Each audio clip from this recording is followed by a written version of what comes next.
Muchas gracias, presidenta. Gracias a la directora de la Agencia Española de Protección de Datos por su comparecencia, la multitud de datos que nos ha ofrecido en un tiempo récord, la verdad, y también por las memorias que nos ha facilitado, así como la información. Antes de empezar, quiero transmitirle que, como padre, preocupado también por la educación de mis hijas, nos anima mucho que esté también muy preocupada por los niños y los adolescentes y les animo a seguir en esa senda de trabajo el tiempo que le quede, como ya ha dicho que no se va a presentar a la reelección, el tiempo que le quede.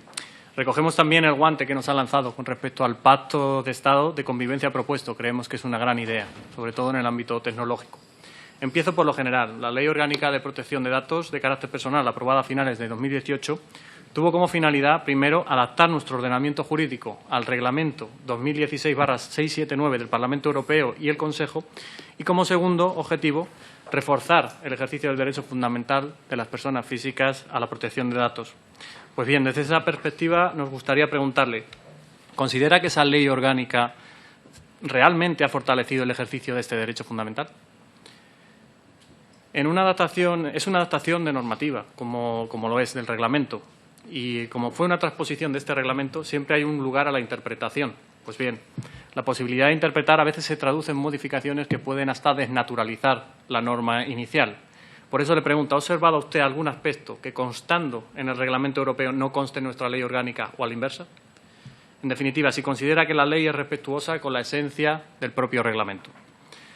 A nuestro grupo parlamentario la cuestión que también nos preocupa más es también la independencia de la Agencia Española de Protección de Datos, la verdad. No es objeto de esta comparecencia, ni mucho menos de mi intervención, decir que usted no lo sea, que no sea independiente, para nada. Pero ciertamente la redacción del artículo 48 de esta ley orgánica invita a una problemática que queremos transmitirle. Este establece que el presidente de la agencia será nombrado por el Gobierno a propuesta del Ministerio de Justicia ante profesionales de reconocida competencia de conocimientos y experiencia acreditados.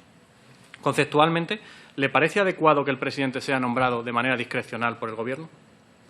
Otra pregunta. ¿Considera que este método de designación en abstracto garantiza la independencia de la agencia?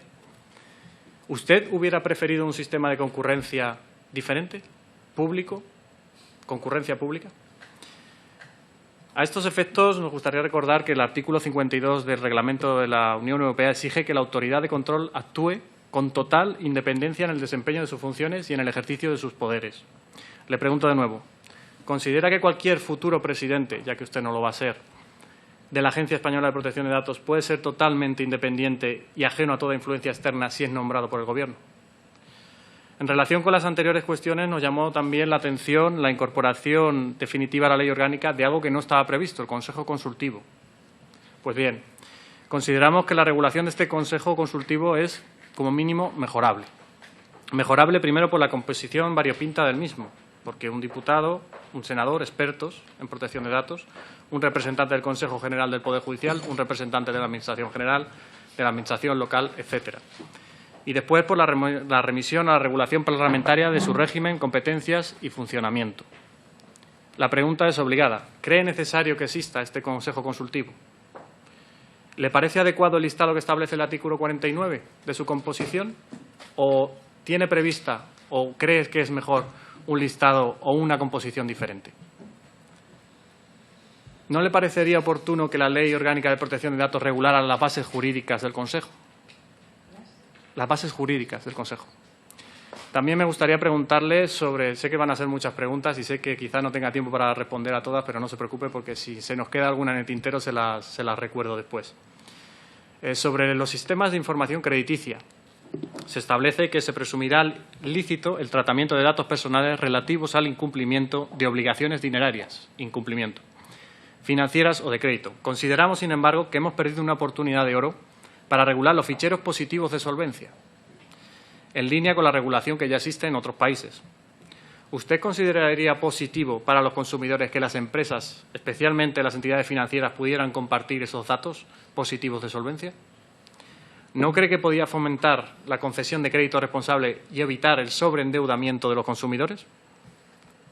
Además, es claro que tanto el reglamento como la ley orgánica han pretendido potenciar la figura del delegado de protección de datos, usted lo ha mencionado, que es una persona física o jurídica cuya designación ha de ser comunicada a la autoridad competente, que mantendrá relación con la Agencia Española de Protección de Datos. En la memoria de la agencia correspondiente al año 2019 se refieren a su propósito, como parte del plan estratégico, de invertir en la promoción y apoyo a los delegados de protección de datos. Le pregunto, ¿cómo está funcionando la comunicación entre la agencia y los delegados?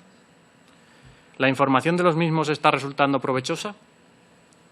¿Hay algo que pueda mejorarse a su juicio?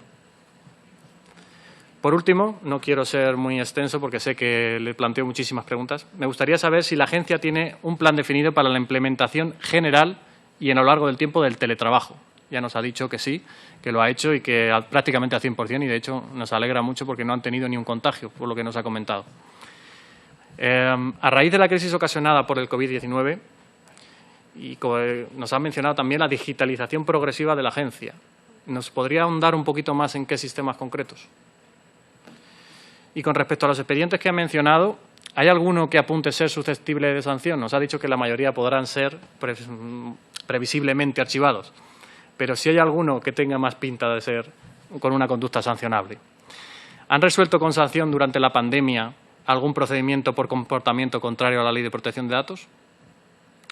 Y nada más, simplemente darle las gracias de nuevo por la información, por todos los datos que nos han pasado, la verdad que muy útiles, y decirle que estamos muy en consonancia con lo que son sus políticas con respecto también a la protección de las personas. Muchas gracias.